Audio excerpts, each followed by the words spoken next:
I just had the most wonderful dream about eggnog and world domination. Hello there to you, and welcome back to Let's Play The Legend of Zelda Breath of the Wild. It's been a while since we started a video in our house, and...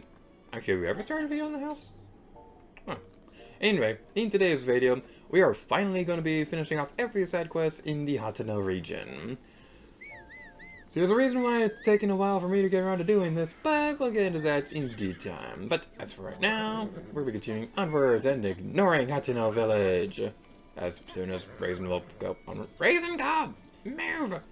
Whip! Whip! Whip! Whip! Whip!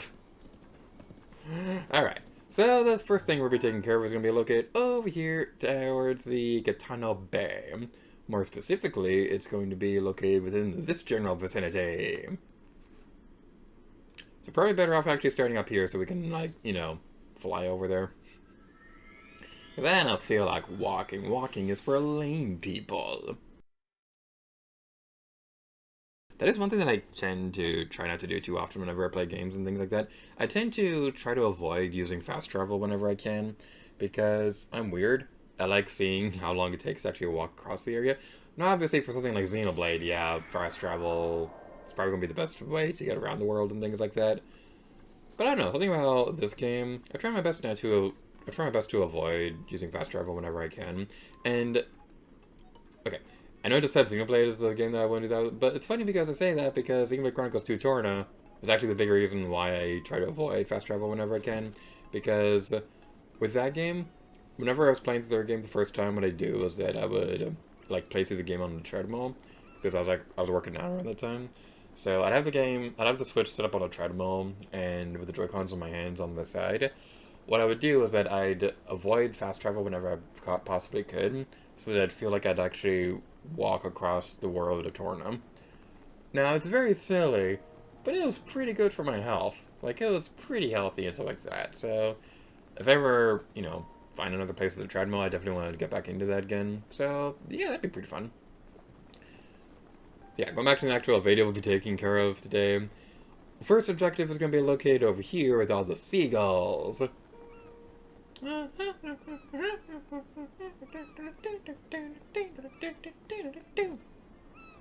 the seagulls. Stop it now. Why, hello. I'm certain you didn't expect to see anyone else up here. You just pushed me around twice, that's rude. How fortunate to cross paths with you again. Did you come to see the sea? This oddly shaped rock pillar we're standing on is the subject of a song. Would you like to hear it?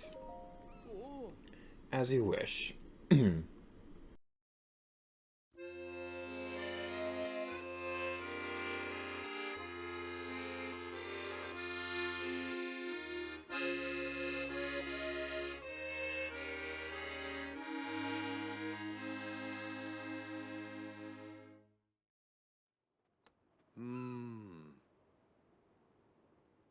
My cash. Could it be a hidden stash of money? If it was left by the ancient hero that defeated the calamity 10,000 years ago, it must be a big amount. Good luck figuring it out. May the light illuminate your path.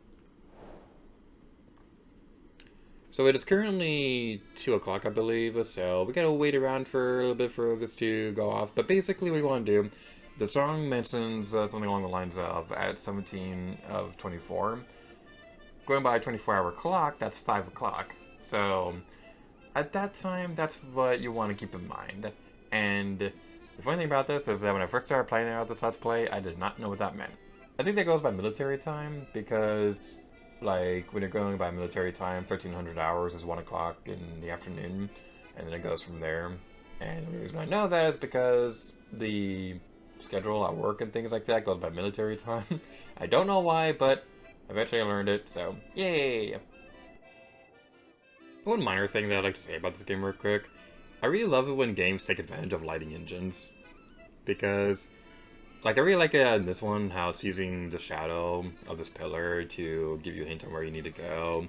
Or something like that one level in Super Mario 3D Land where you're, like, behind the thing, but it's using the lighting engine to cast shadows on the wall and using that to still navigate around. I always love it when games use lighting engines for puzzle solving and things like that. It's always really fun. Alright, so it's almost 5 o'clock now, so pretty soon the thing is going to reveal itself, and our destiny will be fulfilled. Presumably. Hopefully. Maybe.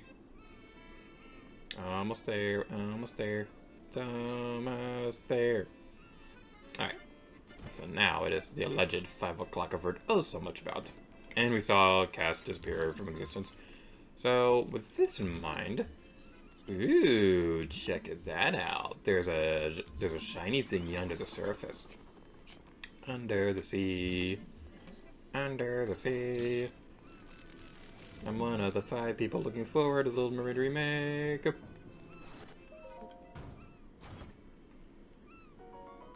Ooh, gold ruby. That's pretty solid. Not too bad. I remember when I first played through this side quest, I was imagining it was going to be like something stupid in there.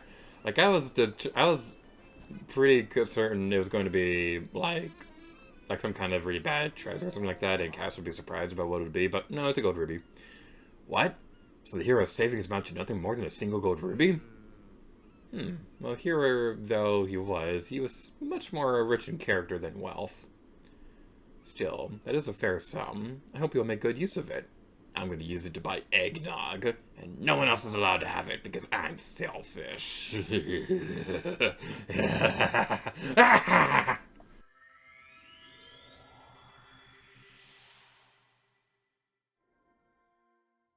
And this next side quest is the big reason why I wanted to put this off for a little while. So if you're watching this and you're skipping around with the end screen options and things like that, you may notice that there's a kind of like a big episode number difference between when we came back here the first time and now. But now we'll be taking care of the side quests that I've kind of been dreading for a while.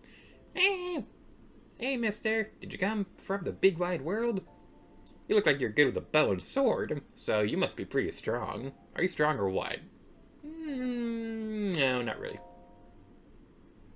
I bet you can use all sorts of different weapons, right? So, do you want to help a kid's dream come true? My Gramps is dead now, but when he was alive, he loved weapons, though he never got to see all the ones he wanted. So you bring me weapons and I show them to me, and then I can tell Gramps about them when I meet him again? Yay, I knew you'd do it! Where should we start?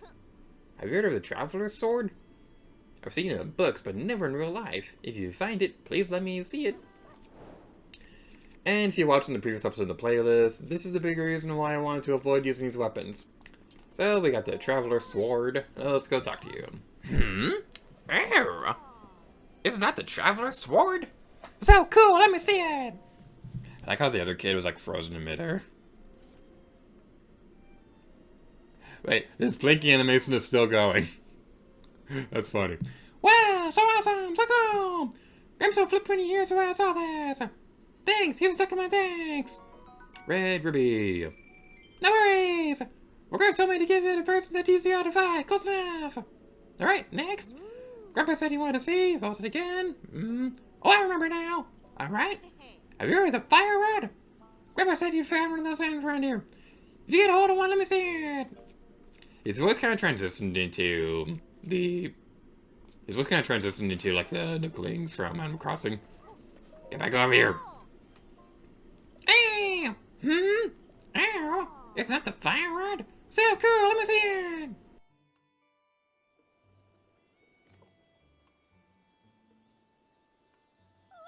Wow! It's the real thing! I've got to tell Grips about this one! Wow, someone just like that in the back! Thanks for letting me see it! Thank you! Don't be so modest! I got it from my grandpa's! Thank you for me! Grandpa said you wanted to see. Post it again. Oh, I remember now. Alright. Have you heard of the Moblin Club? Grandpa said you can't find those around here. If you get around fun, let me see it. This one was kind of a pain for me to find. Like, in the description below, or the pinned comment or whatever, like, I'll have a list of all the best places you can find these in the world and things like that. So that's gonna be a fun time because it took a while to plan out.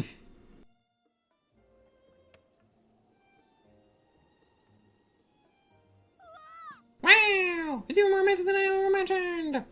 Wow, someone just like that in the back! Thanks for letting me see it! Thank you! No worries! My grandpa said to give it to the person who went to the other five. Close enough. What's the next one? What should I? I got it! You've heard of a Duplex Bow? My grandpa was young. You looked for it but couldn't find it, so please, if you find it, please let me see it.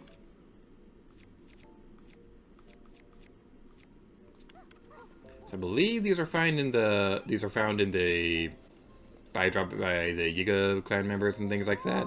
And that's kind of a big reason why I skipped this side quest at the beginning of the game, because it was possible for us to find a Duplex Bow, but there's another weapon in a moment that's dropped by the Yiga Blademasters, and oh boy, is that one gonna be fun! Wow, it's exactly the one in the back. Wow, someone just like that in the back. Next one, let me see it. Take this thing, you. No worries.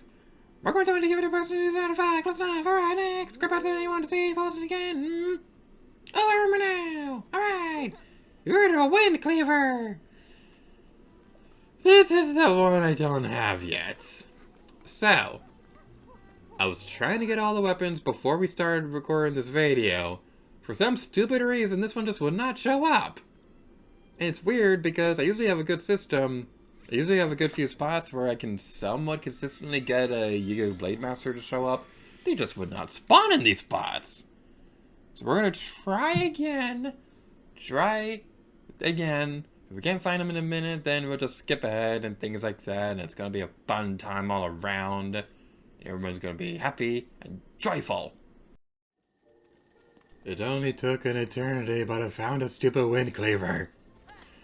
Alright, so after looking it up for a while, I found that the best spot to try to get one to spawn is this wagon that appears near Tarrey Town. And even with that in mind, it still took like half an hour for the stupid thing to appear. Like I would go back to the shrine near Tarrey Town and just respawn there every now and then. Eventually we got it to work. It was only a pain in the patootie, but we eventually got it to work. And also well, we'll get to that in a moment. There's actually another weapon after the Windcleaver. Where is this stupid kid? Where is this stupid little brat? There you are. Hey! Ow? Is that the Windcleaver? So go, let me see! I don't know why it fades to black every time it does that. It's a little weird. Wow! It's even more amazing than I ever imagined! Wow, just had one like that in our back. Thanks for letting me see. Take this with you. How'd you get a silver ruby? You're like 4. No worries. We're going to give it to the person that chooses out of 5. Close enough. Alright, the next one I want to see is... What was it? Oh yeah, that one. You ever heard of an ancient battle axe plus? I bet you can't find those around here. If you get a hold of one, let me see it. So, let's go with this one. Talk to you once again. Hey! Ow! Isn't that Nature Battle X Plus? Nice! Him saying that, with me speaking that voice, made me think of Tom Nook saying, yes.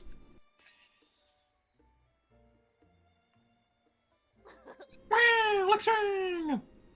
Thanks! He's checking my thanks! Don't be so much! I get it from my grandpa, so I think it's a thing for me! Alright, thanks for what I want to see it. What was it? Oh yeah, that one! You ever heard of a frost spear? Come on, you can't find those around here. You got a one, let me see it. So the frost spear, this is one that we haven't really seen a whole lot out in the wild. So the best places I can recommend, basically any snow region in the game. I don't know if the one on the Great Plateau works, but the Hebra region in the top left corner of the map will be the best place for that. But the quickest way that I found, there's always going to be at least one Azophos in the Colosseum that will always have a frost spear. So that's probably going to be your best option. Wow, their thing is really the real deal. Thanks, you're talking about things. How did you get a gold ruby? You're 4. No worries. We'll grab someone to give it to the person that teaches you how to find. Close enough. Alright, next. Grandpa said you wanted to see. What was it again? Oh, I remember now. Alright. So if you heard of an ancient short sword. So my grandma was young, he looked for it but couldn't find it. So please, if you find it, please let me see it.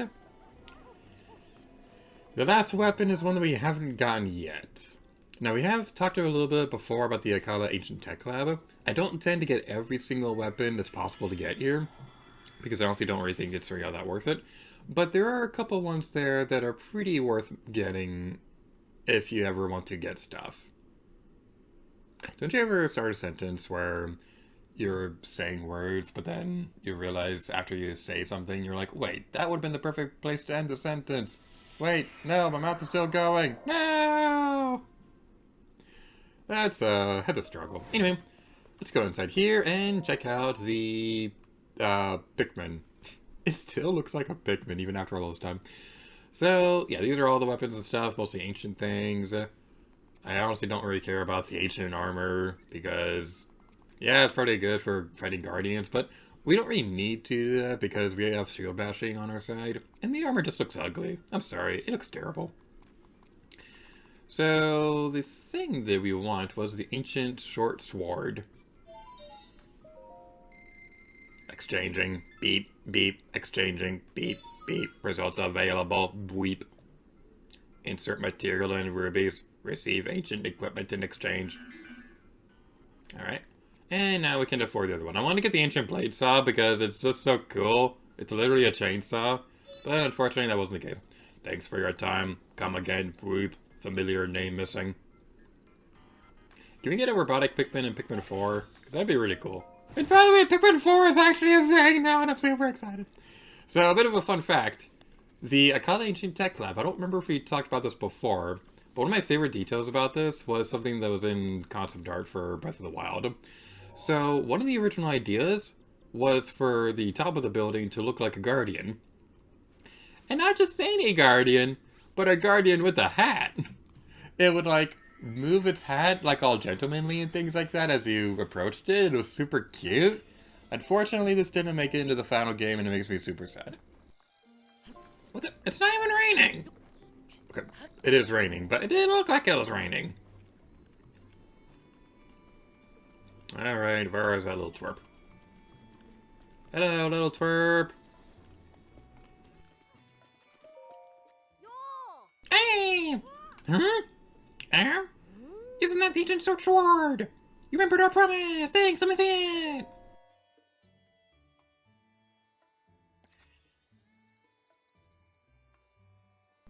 Wow! The real thing is really the real deal! Thank you! See, this is talking about the things! Where did you get a diamond? The most precious gem one could find in Hyrule. Its signature sparkle has charmed Hyruleans for generations. As such, it is sold for a very high price since ancient times. That's my grandpa! You always said give it to the one who could show you the real deal! So don't worry about it! Thanks for showing me so many things! I'm sure my grandpa is super happy wherever he is! Bye! It feels so good having that side quest complete now. This is private property here. Don't make a, call someone. I'm sorry, that wasn't very nice at all. You're not a weirdo. I could tell. You're probably a great person to talk to. Oh no, there I go. Just talked with no purpose. I get carried away. Just don't know when to quit. You dress me out my crazy when I can't find the point. I guess. Could you just go somewhere else, please? I'm sorry for speaking so harshly. Please enjoy this apology egg. Alright. I won't complain. But I will leave behind a present. Hope you enjoy it. Hope you get blown away by its awesomeness. That sounds like a very cheesy line the Joker would say. And the last thing we'll be taking care of in today's video, probably already saw this from the thumbnail when you clicked on the episode, but the last thing we'll be taking care of, we're going to go for another memory, because it's been a little while since we've seen the last one, at least if you're watching in order of the playlist, but now I think now is probably a good time to go after the next one. We could have gone this a little while ago, admittedly. I kind of forgot about it, so that's the story of that. So yay, isn't it fun? In my defense, though, there are 400 plus pages worth of notes to go through whenever I do a recording session, and it's kind of been a couple months between recording sessions, so yay, that's a fun time all around. So, the exact memory in question we'll be going for today, we are going to be going for this one. So we could see off in the distance, we could see the mountains beyond the Great Plateau, and the Bridge of Hylia right there.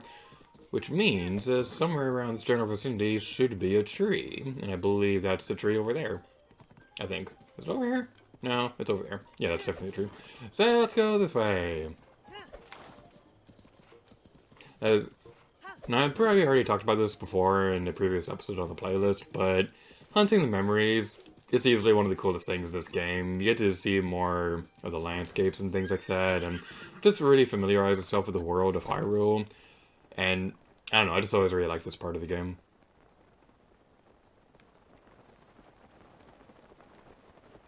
Alright, and we are now approaching our destination.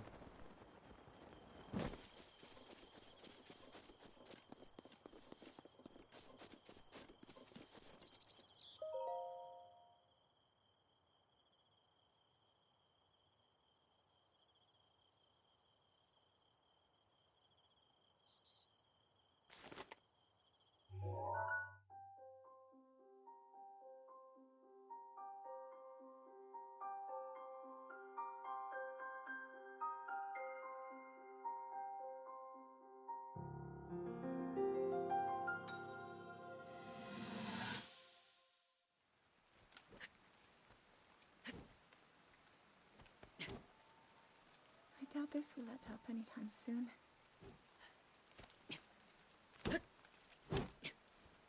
Your path seems to mirror your father's. You've dedicated yourself to becoming a knight as well. Your commitment to the training necessary to fulfill your goal is really quite admirable. I see now why you would be the chosen one. What if one day you realized that you just weren't meant to be a fighter? Yet the only thing people ever said was that you were born into a family of the royal guard, and so no matter what you thought, you had to become a knight. If that was the only thing you were ever told, I wonder then, would you have chosen a different path?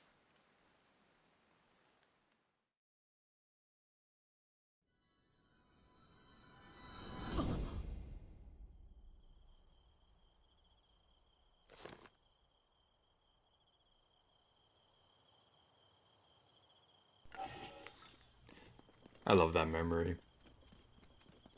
It really does a great job of giving you a bit of an insight on where Zelda's mindset is at this point in time, because we know from previous memories we've seen that she's struggling to awaken her power, and she's been told all her life that she's the princess of the bloodline, and to protect Hyrule from the calamity she has to awaken a sacred power. So it's really interesting seeing her kind of project that self-consciousness that she can't awaken this, and wondering if Link would, what he would do in the situation. It's a really interesting take on the character, and this is one of the bigger reasons why, even though I do think Skyward Sword Zelda is still my personal favorite, why Breath of the Wild Zelda is still really top tier amongst the different incarnations of the character. And now we're taking care of all that, rinse video off here. So as we go off, right-offing into the sunset, or whatever terminology you want to use, rinse video off here. So thank you guys so much for watching this video, The Legend of Zelda Breath of the Wild. Your options are going next, as soon as Raisin is actually able to stay on the road like a good pony. Your options are ready to go next. So you're going to the next video in the playlist, where we're going to finish the last side quest in the Hateno region. You can ignore that and go for the Laniwa region as well, look for Koroks, or ignore everything and go straight for Calamity Ganon. If you're watching in the order of the playlist, you may know that we're probably supposed to be doing something else at that point, but like, there's still the possibility that you came here from an earlier Hateno episode, so I'm being mindful of those people instead. So yeah, this Let's Play is not at all confusing. So thank you all so much for watching this video, and until next time, later to you. Oh yeah.